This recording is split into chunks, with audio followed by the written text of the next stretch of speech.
এই দুটো প্ল্যান্ট এখনো দেখাইনি, ওগুলোকে আমি রং করেছিলাম। এই দেখো আরো কয়েকটা এখানে ফুটতে চলেছে। গোসল করে জলদি রেডি হয়ে গেলাম অফিস যাওয়ার জন্য, আর এখন করব নাস্তা। তো তার আগে আসসালামু আলাইকুম, শুভ সকাল, কেমন আছো সবাই? আলহামদুলিল্লাহ আমি ভালো আছি, আশা করি তোমরা সবাই ভালো আছো। আমি সোহান, তোমরা দেখছো সালতানাতে সোহানিয়া। আমার এই ছোট্ট রাজ্যে তোমাদের সবাইকে জানাচ্ছি স্বাগতম এবং আন্তরিক ভালোবাসা। নাস্তা একদম রেডি, তাহলে চটপট নাস্তা করে নেই।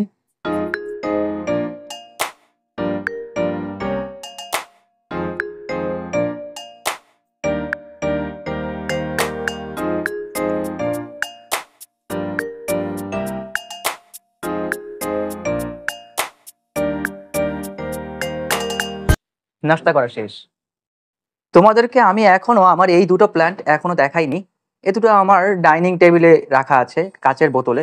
দেখো, এটা অ্যারেলিয়ার যে আমার যে ছোট্ট প্ল্যান্টটা আছে তারই বড় জাতের ভ্যারাইটি। এটাকে আমি পানিতে ভিজিয়ে রেখেছি, কারণ আমি এর চারাটা মানে এর যে ডালটা আমি এটা একটা অন্য গাছ থেকে ভেঙে এনে এখানে লাগিয়ে দিয়েছিলাম। যদিও ওই গাছটাও কেটে ফেলে দেওয়া হয়েছিল, তাই ভাবলাম যে ওটাকে একেবারে নষ্ট না করে ওখান থেকে আমি এই ডালটা নিয়ে আসি। আর এই যে এটা হচ্ছে মানি প্ল্যান্ট, এটাও আমি নিয়ে এসেছিলাম। এটাকেও বোতলে রেখেছি, দেখো সাদা কাচের বোতল। এখানে দেখো কত ভাবে শিকড় ছড়িয়েছে। এটারও শিকড় ছড়াতে শুরু করেছে দেখো। প্রথমত ভেবেছিলাম যে এটা বাঁচবে না, এখন দেখছি আস্তে ধীরে গ্রোথ বাড়ছে, পাতাগুলো বৃদ্ধি পাচ্ছে। এখানে যে বোতলটা দেখতে পাচ্ছ এটা জেরিন গত 2 দিন আগে ভার্সিটি থেকে ফেরার পথে নিয়ে এসেছিল। পছন্দ হয়েছিল ওর নাকি খুব, তাই এটা নিয়ে এসেছে। প্রতিদিন নাকি এটাতে পানি নিয়ে যাবে। তো গতকালকে যখন এক্সাম দিতে যাচ্ছিল তখন এটা নিয়ে গিয়েছিল, কিন্তু ফেরার পর শুনলাম ও যখন নিয়ে গেছে বাসে বসেই ওর এটা থেকে পানি পড়ে ওর বই খাতা ব্যাগ এবং এমনকি জামা কাপড়ও ভিজে গেছে। তো আমি তখন বললাম যে এগুলো নিয়ে যাওয়ার দরকার নেই, এটা ঘরে রেখেই পানি খাও। আর ওখানে যে দুটো সাদা বোতল দেখা যাচ্ছে এগুলোকে আমি রং করেছিলাম। এগুলোকে আমি আমার প্ল্যান্ট সেট করবো বলেই রং করে ঠিক করে রেখেছিলাম, আর এখানে শুকোতে রেখেছিলাম। যেহেতু জেরিনের আজকে এক্সাম, তাই ও গেছে পরীক্ষা দিতে, আর আমি একা এখন অফিস যাব। যাওয়ার আগে যতটুকু পারা যায় টুকিটাকি সব গুছিয়ে রেখে তারপর যেতে হবে। গাছগুলোকে আমি সকালেই পানি দিয়ে দিয়েছিলাম, যেগুলো দরকার ছিল সেগুলোকে। এই দেখো সিঙ্গোনিয়ামের পাতাটা বড় হচ্ছে আস্তে ধীরে। এগুলোতে ফুল নেই আপাতত।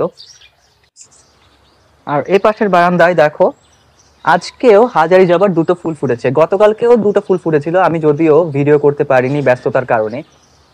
এখানেও সাদা জবায় দুটো ফুল ফুটেছিল, আজকে নেই। এই যে গতকালকে একটা এখনো রয়েছে, ঝরে পড়ে যাবে। হলুদ জবাও দুটো ফুটেছিল, এই দেখো এখনো রয়েছে কলিগুলো, এগুলো হয়তো ঝরে যাবে। নতুন কলিগুলো আজকে ফুটছে না। আর এই দেখো এখানে দেখো এই হাজারি জবাটা কত সুন্দর করে ফুটেছে। এই যে দেখো, এটা দেখো পেছন দিয়ে দেখাচ্ছি হাজারি জবাটা, কত সুন্দর কালার এর মধ্যে, মাশাল্লাহ। আর এখানে হয়তো 9 o'clock-এর একটা ফুল ফুটতে চলেছে, রোদ যখনই উঠবে তখনই ফুটবে। শুধু একটা না, এখানে আরো কয়েকটা আছে, আমি দেখাচ্ছি। এই দেখো আরো কয়েকটা এখানে ফুটতে চলেছে আজকে। আমি এই পলিথিনটাকে একটু উঠিয়ে দিই যাতে ওরা ভালোভাবে রোদটা পায় এবং আস্তে ধীরে দ্রুত গতিতে এই ফুলটা প্রস্ফুটিত হতে পারে। উঠিয়ে দিলাম। হয়তো আমার ভাগ্যে থাকবে না আজকে এরা যে ফুটবে তা দেখার, কারণ আমি এখন যদি বের হই আর আস্তে আস্তে আমার অনেক রাত হবে। এরা এখন ফুটবে এবং সন্ধ্যার আগেই আবার বন্ধ হয়ে যাবে। নিচের দিকে দেখো আমার আজকে যে কমলা হলদে যে জবাটা আছে সেটা একটা ফুটেছে। এই দেখো, দেখাতে পারছি, দেখো এই যে দেখো, এখান দিয়ে দেখাই, দেখো কত সুন্দর দেখা যাচ্ছে মাশাআল্লাহ। এখনো কলি আছে এখান দিয়ে।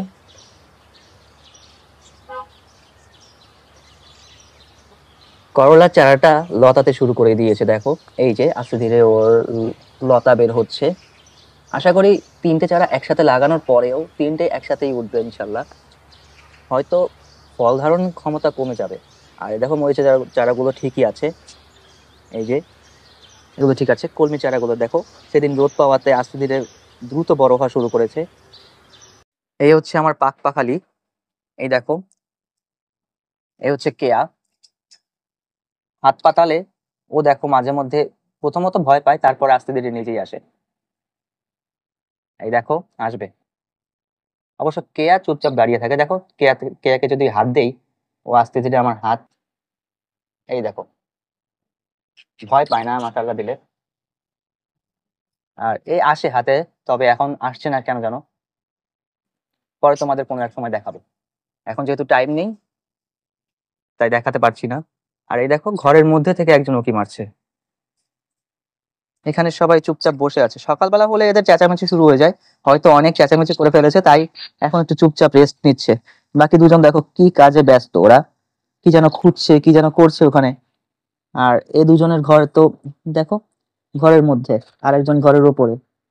এই যে, ও হয়তো ক্যামেরা দেখে ভয় পাচ্ছে। এখন কাজের মধ্যে শুধু রয়েছে টুনুকে পানি দেওয়া। ওকে পানি দিয়ে গেছে যদিও, হ্যাঁ এখনো রয়েছে, আর পানি দেওয়ার দরকার পড়বে না।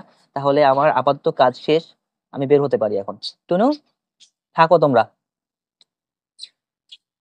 এই বাচ্চারা সবাই থাকো। অনেকেই আমার এই যে আফগানি টুপিটা এটাকে পছন্দ করেছে। এই আফগানি টুপিটার আসল নাম হচ্ছে আফগানি পাকল টুপি। আমি এটা অনলাইন থেকে নিয়েছিলাম। আর নিয়েছিলাম হচ্ছে এই যে গত রমজান মাস গেল, 2024 সালের যে রমজান মাস, সেই সময়ে রমজানের আগের দিন, অর্থাৎ যেদিন আমরা তারাবি পড়েছিলাম সেদিন বিকেল বেলা আমি এটা ডেলিভারি পাই। আর এটা যখন ডেলিভারি পাই তখন দেখে খুব খুশি লাগছিল। তো এটার প্রাইসটা যতটুকু জানা আছে, যখন নিয়েছিলাম তখন এর দাম ছিল 350 টাকা। আর যেহেতু আমি ঢাকার বাইরে থেকে এটা নিয়েছিলাম, তাই তখন ডেলিভারি চার্জ ছিল 100 টাকা। তো সর্বমোট টোটাল যদি দাঁড়ায় এর দাম 450 টাকা। তো আপাতত এই সময়ের মধ্যে আমার কাজ আপাতত হয়ে গেছে বললেই চলে। তো এখন আমার বের হবার পালা। তো আমি এখন অফিসের জন্য রওনা দিচ্ছি। আজ এ পর্যন্তই, দেখা হচ্ছে পরবর্তী ভিডিওতে। ততক্ষণ পর্যন্ত তোমরা সবাই ভালো থাকো, সুস্থ থাকো, একে অপরের সাথে মিলেমিশে থাকো। তো বিদায়, গুড বাই, আলবিদা, আল্লাহ হাফেজ, আসসালামু আলাইকুম।